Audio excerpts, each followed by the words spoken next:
Monday morning, November 3rd. Thank you for joining us on ARC Rochester. I'm Abby Friedman. I'm Dan Schrack. Meteorologist Mark McLean is back with us once again for a look at the forecast. We are going to look at the Muddy Paws forecast, but before that, the answer to our weather trivia. Yeah, kind of interesting. You know, there's some states that don't observe daylight saving time. You can go to Hawaii, for instance, and Arizona. Arizona's another, yep. Alaska? But, yeah, it's weird. This is a weird one because the farther north you get, the more distorted the visible day length gets. So, you know, you get up towards like northern parts of Minnesota, northern parts of Maine, Washington, you know, some of those areas that are closer to 50 degrees north of the equator. This would make a huge difference if they got rid of this for some of those spots. I mean, think about our summertime. The sun would be rising at 4:30 in the morning, right? I mean, it would be visible. You'd have some visible light in the late 3 o'clock hour. It'd be pretty nice. I like the late sunset in summer, though. I like the 9 o'clock sunset. The sunset would go back in the 7 o'clock hour on our latest day, 7:54. Yeah. So, you know, it would change things. But the clocks fell back last weekend. You got a 49-hour weekend. Even the dog slept in on Sunday. It was great. Aww. It really was. It was unexpected. Do you know the year when daylight saving time started? I'm going to go with 72. That was what I was going to guess as well. Lots of B's. Julie, all the way down to Cheryl. And there's a C. The other Holy Julie moly. there. That's what, 1918? Is that what I think that was 1918 was the year for that one. I feel like it was later than that. The clocks fell back this weekend by 1 hour. Do you know when So when I got this idea in my mind, I thought that it would be something because of something. And I'll tell you right after the answer goes up what I was thinking. Well, wasn't it Ben Franklin's idea? I didn't Rumor get has that it? far into the research on it. Rumor? Who? The rumor mill. No, I swear I learned that in history. Maybe something. Ashley can take a quick look while we're sorting this out. Okay, so here's my other. Was it Ben who came up with daylight saving? My follow-up to this question is, was it? Because I don't know that it was. Was it implemented all at once? It was. Actually, me and Marty were having a conversation about this. He actually. The idea was attributed to George Hudson. There you go. In 1895. There you go. Oh. Okay. I would have never got that in a million years. Nope. Well, what else did he do? Who, George Hudson? Yeah. I don't know. He built that river? He gave Cher a really good idea for a song. What was that? That was my microphone. I'm sorry. Oh, they said to report it if I dropped it. Oh, you've done it twice on air, and we've never reported it here. You have to fish it through, though. Sorry. I'm reporting it now. No, well, I mean, if they were watching, they'd know it fell. They're really hard to clip. Yeah. I'm Did just the battery gonna come say out? No, Okay. we're good. Just to Good. the back of the dress. It's very hard to clip. I don't doubt it. What are we going with? What year? Anyways, sorry. Yeah. I mean, the majority is 18, and one of those people had to have Googled it, right? Probably. I want to go with 72. Yeah. 18. 18 it is. And this was the Standard Time Act. And so we're back on Standard Time now. And it lasts for 34 weeks or 238 days each year. About 65% of the year is spent in daylight saving time. So that's over. Okay. Yes. How do you implement an idea like that in 1918 to make sure that every state across the country is on board with it? And I'm not sure that every state did, even at the time that it was the information is not making it until 23 weeks later. It's weird with cell phones now because when you cross these time zones, you know, you can watch your phone change. Yes. And, you know, you go across a state where they don't observe it and it changes anyway because you're going from one state that does to another state that doesn't. At one point, England had like 6 time zones. Wow. It depended on what city you were in. That is interesting. Anyway, I thought it would be an interesting weather trivia. But what was the thing you were going to say? You said... I when I set out to do this, I thought it was 1972 as well because of the energy, the oil shock back in the 70s. I thought they did that to save energy. So that was my mindset going into this, and then I saw it was 1918, and I was like, wow. Where did you get this information, though? Because I'm not buying it. I'm not buying it. Okay, will you buy Ellie? Ellie. Oh, look at her. What is she? Oh, is that a... Towel time. Towel time from last Friday. Look at that. Fella sent us the picture and said it was definitely towel time She looks last week. scared. Halloween Little was just beagle. terrible, wasn't it? Yeah, The it was wind and the bad. rain and Gross. It was gross. Yep. Wet pause this afternoon. Tomorrow, no rain in the forecast, and you see Wednesday, Thursday, Friday has a chance. But that's good news for our Tuesday forecast. Watch this. Dan's not looking. Ooh, that was No, I'm good. looking. He didn't watch. No, I did too. You go to the polls. Mid 40s at 8 a.m., low 50s at lunchtime. The weather's looking pretty good for us for tomorrow. So get out there and vote, right? We do have some weather alerts today west of Rochester. It's a wind advisory that starts at 10 o'clock this morning that goes until 10 o'clock tonight. And it's the wind direction. Notice those little streamers on your screen. It's bringing in that wind out of the west. And it runs along Lake Erie. There's open spaces off to the west that helps to keep some of those winds up. So I think we'll get some gusts in the 40, 45 mile per hour range, but that's not typically enough to really be a concern. We have a southwest breeze now at 10. The temperature is already close to 50, but this may hold it back a little bit. There's a quick little shower that's advancing on Rochester, and that may knock the temperature down briefly, just a couple of degrees. But this cold front back to the west, that's the primary weather system that we're watching as we move through time, and that's going to give us this chance for a shower this afternoon. So plan on about a 20 or 30-minute shower for the afternoon, and then much of the overnight and heading into Tuesday morning stays dry for us. And it looks like Tuesday, again, stays dry. So that's good news for our Election Day forecast. But the planner for this afternoon will drop back to near 50 by 4 o'clock with those showers around. Tonight, we're in the low 40s, still a bit windy with that west wind averaging 15 to 30. And 7-day forecast does not show other weather icons just yet. Just yet. Just yet. When do you put the tree up? Next week. You put your Christmas decor up already. I did. I did. When do we put the tree up? Yeah. If the tree is not up by Kim's birthday, it's a real problem in the house. When is her birthday? It's at the end of the month. Okay. Yep. Okay, that's Yeah. fair. Yep. Yeah. We try for the first weekend in December. I also want to decorate the plumeria tree this year. Do it. I get voted down every year. What? Just Because do it's it. taking the What if you did like lamb one off the... It's bigger than the Christmas tree, and she picks a big Christmas tree every year. ornament at a time, One? Okay. like day by Sneak- day? Sneak one on? Yeah. Or- Or oh, how did this get here? Yeah. Or just tinsel, or just white lights on the plumeria. White lights. Or get those color changing star on ones with the top. little remote control thing. You can make it seasonally appropriate. There you go. Boom. Green There for you St. go. Patrick's For Day. Halloween. Yeah. Yep. Yes, there's Pink for Chris, Valentine's Day. I'm sure you can find some complementary colors that will work well with the Christmas tree. And you know what? I'm just going to say one thing real quick. Halloween this year was a bust weather-wise, but one thing that was positive from this year is Mark McLean finally learned how to say Halloween, and I'm going to take that as a win. How do you- Halloween. Look at that. Halloween. Yep. I mean, he's going to have to be, he's a man. He's going to have to be retrained next year. It's all right. We'll get there.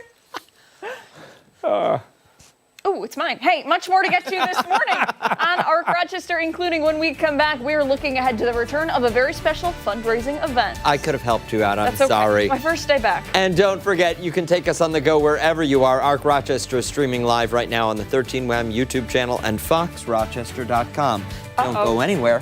We are back after this. Kim just texted me. She said, don't encourage him.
9:13 this morning. This week, the Pancreatic Cancer Association of Western New York is hosting its 15th annual fundraising walk. And this year, they will lay the path for a cure with a Hawaiian-themed event. Do you understand now? I get it now. I get it. It tripped us up earlier. Founded by 3 women who connected over their shared experiences, this all-volunteer group works to raise awareness. For more on the upcoming fundraiser, we're joined by the co-founder, Lynn Platt. Good morning to you. Thank you for coming in today. We really appreciate it. Thank you for having me. All right, so let's get right into it. Tell us a little bit about how this all got started, because the story really is incredible, and us just yapping about it wouldn't do it justice. Yes. So I lost my aunt to pancreatic cancer and then my mom. So I kind of went searching for answers on the Johns Hopkins message board. That's where I found myself after Googling. Kind of put out there to see if anybody wanted to do a walk in the Rochester area, and 2 other women responded, and we met, and the rest is history. That was back in 2009. Wow. Yes. Yeah, 15 years of history now. 15. When you first began this, did you have any idea that it would become what it has? Not at all. Not at all. No. Not even Wilmot had faith in us. They thought we were just going to be another one-and-done fundraiser that they had, but we've since donated close to $1 million to them. Oh my gosh. Wow. Mm-hmm. That, when you think of all the lives that you've touched, that is incredible. Yes, yes, it's been able to get them grants from the National Cancer Institute. It's done a lot. We also have patient care funds at our local cancer centers that are dealt with by the social workers, so they sort of vet people, and our funds are there to help them with whatever they need, and we replenish those as needed. That's really incredible. So let's dive in a little bit further as to what that money goes toward. When someone is signing up for this, either this year or one of the past, over the course of the decade and a half, what can they expect to see their money used for? So when we first got together, the 3 of us said we wanted our funds to go towards research. We did not want to pay overhead. We wanted the research funds allocated that way. So that's the way it's been. We just recently started with the patient care funds, maybe about 2 years ago. So this whole time, the funds have gone towards research at Wilmot mostly. That it really is. And the theme this year is a little tropical, Yes, which is it is. certainly different from the weather we're experiencing in Western New York. So maybe this will give everyone an opportunity to, feel some sunshine, Yes. or maybe feel a little like they're on vacation. Like they're on vacation. Yeah, maybe not vacations, because we're kind of there. Some people have different emotions when they come. It's a joyous occasion for some because we do show a slideshow of our warriors and our angels, so that gets very emotional.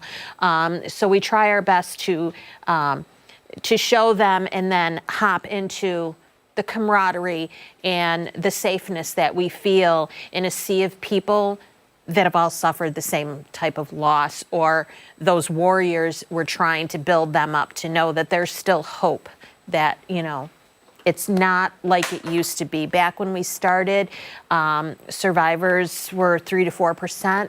Now it's up to 13%. So we're sort of getting there. It's still one of the top cancers, but that's because it's hard to diagnose. Many of them are hard to diagnose. Pancreatic cancer tends to mimic those digestive disorders. So we really would love to see the primary care physicians learning a little bit more about it as well. But we try to tell people, advocate for yourselves. If you don't feel right with what your doctor is telling you, only you know your body. So, sort of push for those proper answers, maybe get a second opinion. It goes misdiagnosed as a lot of digestive disorders. You can have back pain. You can have shoulder pain. Diabetes is a factor for a higher risk. I have 2 first-line blood relatives, so I'm at a higher risk, although they haven't said that it is family-based. That's not proven yet. But there's some factors that, people just need to be aware of. I want to know for you personally, 15 years of effort, and I'm sure a lot of sweat going into pulling this off on a yearly basis. Yeah. Nearly $1 million raised, though. What does that mean to you? I'm proud. I'm proud of our team. We are all volunteer, and it's incredible what we've done together. I might say I'm a co-founder, but it's everybody on the team that has made this happen throughout the years. We've had people come and go, lives change, but we still have that friendship and that camaraderie for that sadness and that pain that brought us together. So it's proud. It's proud. The day of the walk, it is very detailed. This is the weeks, say, before a wedding, right? Those little details that you need to make sure that are in place.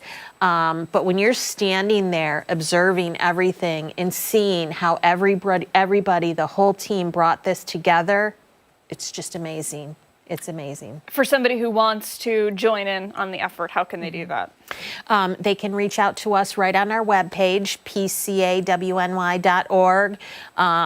People might not even want to come to the walk, but you can donate to us anytime throughout the year. Again, the funds are, whether they're being used for research that we're going to give Wilmot or another organization, whether they're used for the patient care funds. We have a golf tournament in the summer. So we have lots of things that we're posting on the webpage. So go right to the webpage for all the details. Wonderful. Thank you so much, first and foremost, for all you do. Thank you. Because it's truly incredible, but for showing up here as well. Yes. And if you want to take part, we'll post all of the information you need to know on our website, foxrochester.com, after the show this morning. When we come back this morning, Steph will be here breaking down some of our top political headlines. Political Pulse coming your way next.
It's time for a political pulse check on Arc Rochester. Election day is tomorrow, and 13 WHAM has you covered with what you need to know for local elections. Voters will choose Rochester's next leader. Democrat and incumbent Mayor Malik Evans is hoping to get a second term in office. Meantime, conservative Louis Sabo wants a chance to lead the Flower City.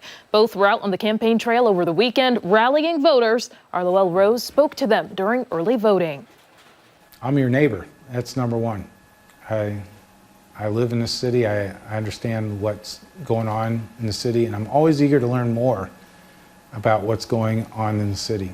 Everything I said that we were going to attempt to do, we worked to accomplish it. There's still much more work to be done, and I hope to continue the momentum of that first term into the second term to continue to accomplish great things for Rochester.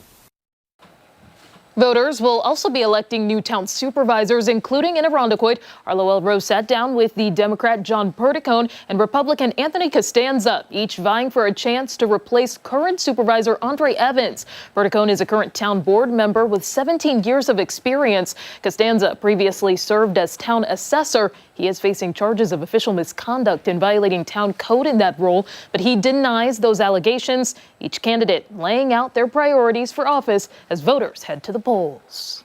It's incumbent upon us as leaders to figure out where we need to be in 2030, 2035, and 2040 and start making plans to meet metrics and goals such that so that we're meeting those infrastructure goals. First of all, it's always the same, public safety, fiscal responsibility, and economic development.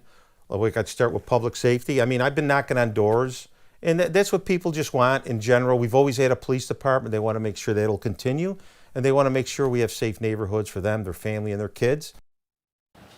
And you can, of course, watch the full profiles for each candidate on our website, 13wham.com. Just a reminder that we will have live Election Day coverage all day tomorrow. Complete results will be posted on air and online as they come in. We also have a list of polling sites and races for multiple counties online. In national news, the government shutdown is entering its 33rd day. SNAP benefits ran out on Saturday, putting critical food assistance on hold. The Trump administration has until today to act on a ruling from 2 federal judges requiring the government to activate emergency funds to pay for food stamp benefits. The Department of Agriculture previously said it could not do so during a shutdown. Meantime, lawmakers still remain far apart on a plan to reopen the government. Senators are expected to take up another vote on Capitol Hill today after the weekend off, but they continue to point the finger at each other. It's very unfortunate that Donald Trump and Republicans have decided to weaponize hunger and withhold SNAP benefits, even in contravention of 2 federal courts, which have made clear that not a single person in this country should go without their nutritional assistance. Democrats have voted 14 times now, Shannon, to keep the government closed. 14 times they had the opportunity to have SNAP benefits flow, to let air traffic controllers be paid, to take care of all these problems and pay the troops, and they said no. And this week, the Supreme Court is set to hear oral arguments on the legality of President Trump's tariff policy. Justices will consider whether the president had the authority to impose those tariffs under the International Emergency Economic Powers Act, a law that allows such actions during a national emergency. Trump has called the case one of the most important in the nation's history. Turning now to President Trump threatening action in Nigeria over religious persecution. In a post on Truth Social, President Trump said, quote, "If the Nigerian government continues to allow the killing of Christians, the USA will immediately stop all aid and assistance to Nigeria and may very well go into that now disgraced country, guns a-blazing, to completely wipe out the Islamic terrorists who are committing these horrible atrocities." On Friday, he labeled Nigeria a country of particular concern. A former finance minister is calling for careful thought over tensions in the country. They're killing the Christians and killing them in very large numbers. We're not going to allow that to happen. Nigeria is a very complex country. The situation is very difficult and needs careful thought. It has religious issues involved in it. It has resource issues involved in it. It has different complexities. Nigeria's president said, quote, "The characterization of Nigeria as religiously intolerant does not reflect our national reality," refuting claims from the White House. And be sure to stay with ARC Rochester for your top political headlines. We are back after this.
7:30 this Monday morning. Thanks so much for sticking with us here on ARC Rochester. November is Diabetes Awareness Month, and this morning Wegmans is helping us with healthy, simple meals for people living with diabetes. Yeah, we're joined now by Wegmans nutritionist Kirby Bransford to share some resources, some tips, and we're also going to talk about a very special webinar coming up this week, sharing how easy it can be to create balanced, diabetes-friendly meals. Thank you so much for coming in. Thank you for having me. This is such an important month for so many people. There's actually over 38 million adults living with diabetes in America. And my son wanted me to be sure. He actually asked me twice to share with folks that he is one of those individuals. He was diagnosed with type 1 last year. He's 8 years old and he is my hero. And so we as a family are incredibly passionate about this topic. So I'm just so fortunate to be with my team at Wegmans, who's also so passionate about helping people living with diabetes find their best life and living it through exceptional food. So we just really wanted to share some of the resources that we have for those folks to make it easy and delicious. Please, let's dive in. I mean, you've got some great stuff here. Give me a four. Absolutely. No, this is for Abby. We already decided that she has dibs. Yeah. So you can find some information about how to put this type of food into a meal for blood sugar management on our website. If you go to Wegmans.com and you click on Health and Nutrition, you'll be brought to our Feel Your Best pages. Tons of information there, so definitely take a peek. But you'll also find a section on living with diabetes. There you're going to find all sorts of resources. There's a webinar that my colleague did, Marta, on building meals for type 2 diabetes. And then there's also a section on meal inspiration for type 2 diabetes. Although it's great for people with pre-diabetes or just for anybody who's looking to build a meal for good blood sugar management. Because what we find is that there's often a bit of a gap between when people get guidance on diagnosis or from their doctor. We have incredible resources here giving really great information to folks, but sometimes they're not really sure how to translate that guidance into their groceries, which is what this kind of seeks to do, and then how to turn those groceries into incredible tasting meals. So on that page that I talked about, the meal inspiration page, there's something called the diabetes plate, which we get from the American Diabetes Association, and it's really just a visual way to build your meal for blood sugar management, which is what you see here. So filling half of your plate with non-starchy veggies. So here we have our beautiful garden salad, but that could be, beets, asparagus, broccoli, cauliflower, any non-starchy veg. And then splitting the other half of your plate between a quarter of your starchy veg or your grains and your protein. So this is just a really beautiful way to show how you can enjoy a seasonal meal that so many folks love. We often hear people think pasta's off limits. But really, it's just in the way, how much we put on the plate and then what we combine it with. So I was going to say that I feel like for so many people, when they hear you have prediabetes, you have diabetes, or even you have a gluten allergy, you have a peanut allergy, the immediate thinking is, well, now I can't have so many foods. Exactly. But I feel, and correct me if I'm wrong here, but the website is a great way to show, hey, there are other things that you can have instead. Just think of it like a substitute. 100%. And with diabetes, we often hear that folks think that there is one diabetes diet, which is just not the case. In truth, there's not really any foods that are off limits. Of course, we want folks to choose, high quality carbohydrates and other foods that support good health. But really, for diabetes specifically, all it comes down to, not to simplify it, but really it's how much you put on your plate and what you combine it with. So when you add things like veggies and protein and maybe healthy fats, those fibers, the protein, the fat, help to kind of promote a slow, gradual rise in blood sugar. And then we have these great products to help you do it. Well, I was going to say that because not only does the website make it simple to know what you need to or know what is healthy for you, the store makes it even easier because it's all right there. It's all right there, exactly. And what we really like to showcase, especially now, because so many folks are looking for the most affordable options, is how we help there. So here we have family pack of meatballs. If you want a convenience option, these are going to be a lower cost per serving. And then these beautiful products up here are pasta, salads, pasta sauce. These are what we call hot zone items. So these are locked in at an incredible value, so people can get the foods that they need to make great tasting meals easy easy at an affordable price. I want to talk about the webinar that you guys have coming up. I do too. Yeah, let's get into it then. You know, I imagine it's going to be a lot of the same type of information, but maybe with a little extra too. There's going to be a little extra. I don't think I've ever been so excited for a webinar in my whole career at Wegmans. So this Wednesday at 12:30, it's a free webinar. You can register for it at wegmans.com on our events page, and it's diabetes clearing up carb confusion. So I'm going to guess that even anybody without diabetes has some carb confusion. So, you know, come one, come all, but this really is going to help folks try to make some sense of things like net carbs, low sugar, glycemic index. These are things that people are faced with in the aisle, and they're trying to make all of these decisions. So we want to help to provide some clarity and some confidence. So when people see these, they know what they mean and if and how they might really consider them in their own diabetes journey. Now, Kirby, quick question before we let you go here.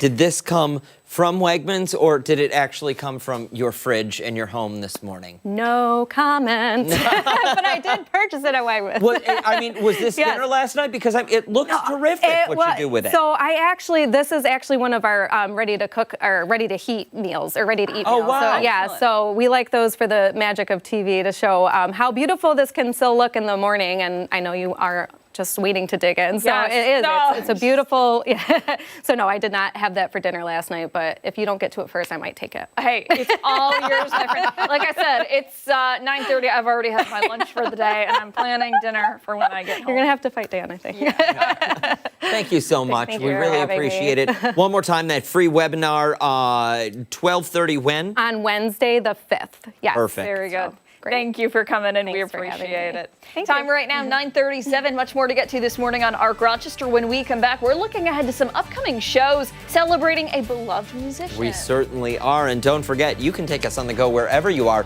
Arc Rochester is streaming live right now on the 13WAM YouTube channel and foxrochester.com. Stick around. We're back on the other side of the break.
welcome back. The iconic Joni Mitchell has inspired generations of musicians all throughout the years, and one local artist keeps her legacy alive with a series of annual tribute shows. Yeah, the tour is making stops at venues across Western New York, from Naples to Ithaca, and this weekend it's all coming to Rochester. For more on the tribute tour and the upcoming show happening this weekend, we're joined now by musician Lauren Faggiano. Thank you so much for coming in. We appreciate it. Thanks for having me. Absolutely. I want to dive in for somebody who might not remember you coming in last year around this time. Talk to us about your love for the music of Joni Mitchell. Sure. I'm 46 now, and I probably mid-teens was when I started to really listen to her music. And I was just a little dabble, and then the more albums I dove into, just the more I fell in love with her music, because she really evolved as a musician and as a lyricist, and so I just really admired her growth and her depth. Very good. And, you know, for a young person who's sitting at home, just like you were when you first started listening, what is it that really kind of drew you in and made you say, oh, like, this is something I aspire to be? Yeah, well, because she never really stuck to one genre. You know, a lot of people know her as this maybe more quiet folk singer, which is really not her at all if you really look at what she's done. And the chordal structure that she puts together and the way that she does all these open tunings, she didn't invent the idea of open tunings, but she invented these different open tunings to get the colors that she was looking for. Because do you ever see the memes with like the jazz guitarists where their fingers got like 15 fingers? And well, it's really hard to play that in a standard tuning. So she invented these different tunings so she could get, you know, the sus2s and 4s and 9s and 11, all these really just lush chords. But do it in a way that it was really adaptable for her to do simple bar chords or just more simple movements with her hand. I want to piggyback off of Abby's question here and go back to when you were 15 years old listening. Where in the catalog did you start? And for someone who may be unfamiliar with the works of Joni Mitchell, where would you recommend they start? That's a tricky one. Blue is super popular, and that is where I started. However, that's not really where I landed as far as like my most passion for an album. But the song River was just the longingness, it was just gorgeous. And the way that she sort of brought in the melody of Jingle Bells, but then wove it into her own song. And it was just really, I was really into Tori Amos. And so that sort of angsty piano thing was something that I still really enjoy. But that's really what drew me in. But I don't know, all her albums are so good. It's really, it would be hard to pick. But I do want to say, is I've had several people that have come to the shows that, you know, they'll come to support the musicians and don't really know her catalog. And they're just like completely floored, because even if you don't know her music, you will come out loving her music. And the way that we approach the music too, it's not, we don't cover it note for note. I mean, certainly we do some of things very similar to how she did it, but it's really our interpretation at times too, our voice in expressing how we feel in the song. Very good. And tell us a little bit about the tribute show that you're going to be performing here. Yeah, so Friday night we're in the Riviera Theater in Geneseo, and that's her actual birthday. And then Sunday, we're doing a birthday brunch type of thing at Love and Cup here in Rochester. Oh, nice. So it'll be a busy weekend. And we're also hosting musicians from all over the United States and Canada to feature them, to do a few of her songs as well. So each show will be very unique and different. And because her catalog, I mean, it's just decades and decades worth of music. And so we try to vary it. For someone who is sitting at home, and you're going to hear Lauren perform in just a minute on the other side of the break. But before that, for somebody sitting at home after that who then wants to hear all of your versions and interpretations of her music, is there somewhere they can go to hear that? Well, we have a Spotify. We're on Spotify and Apple Music. Lauren and the Good Souls is the band. And so we do have our own original music. We're not a cover band. We do covers. We do this, it's Joni season, we call it. But we also do like Women's History Month shows in March. Oh, wow. Yeah, it's really about bringing people together and lifting people up. And it's a wonderful band to be a part of. And I think that is, such a great part about listening to music, right? Something that people can, for the most part, just agree on and enjoy as a group. Yes, definitely. Excellent. So on the other side of the break, we're going to hear you perform. Tell us a little bit about what song we're going to hear. Sure. So I'm actually going to do an original song that you won't hear at the shows this weekend. It's a song that I wrote initially thinking of my mother and my aunts and my grandmothers and just these really beautiful and empowered women in my life that have had such a great influence. But when in retrospect, it really does capture these different women musicians that have really led the way and made me feel like I can get out there and play too. So it's called The Women That Have Come Before Me. Very good. Thank you so much. We appreciate it. And stick around because we're going to be getting that live performance coming up on the other side of the break. We're back after this.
.948, we are back now with more music from Lauren Faggiano. She's getting ready for a number of upcoming concerts, all part of an annual Joni Mitchell tribute show. Yeah, she's taking the stage this weekend at Love and Cup, but before that, she's going to be performing for us live in studio. Thank you so much for sticking around. We appreciate it. Yeah. And you brought some guests with you as well. Yep, Kelly Izzo Shapiro and Amanda Domino. Very good, excellent. And what are you going to be playing for us? So it's a song called The Women That Have Come Before Me. It's a song I wrote, I don't even know, how many years ago? Maybe about 5 years ago, 10 years ago. But it's all about the empowering women in your life. Yes. Terrific. Take it away. All right.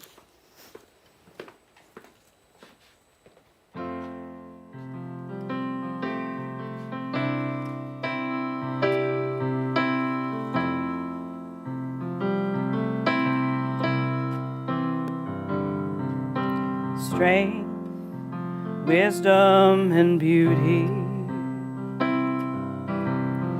shine for all to see. Never did they boast, and I'll carry on the legacy of the women that have come before me. The women that have come before me. I hold my head up high, though my heart is heavy, and I'll dance in in the rain of the heavens that hold the refrain of the women that have come before me. The women that have come before me. All that's lost but not forgotten. The sacrifice I never knew.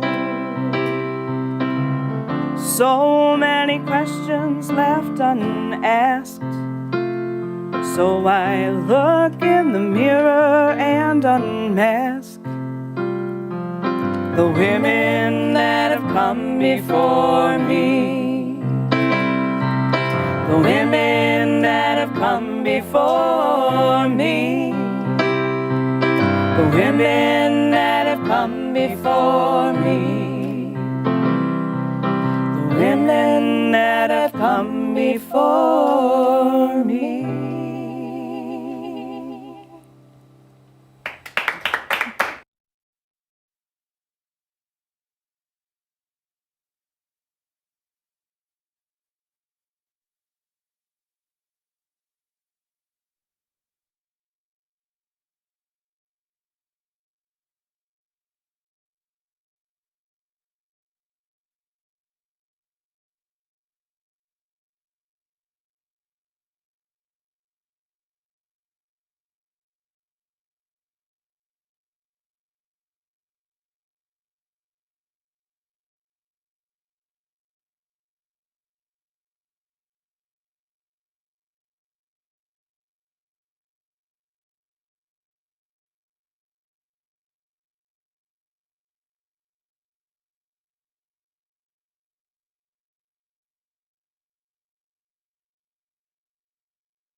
Hey, time for our final thoughts of the morning on Arc Rochester. A quick shout out to Brian Swerda. Yes. Who came through with a nice little shadow box for the Annabelle doll. Yes.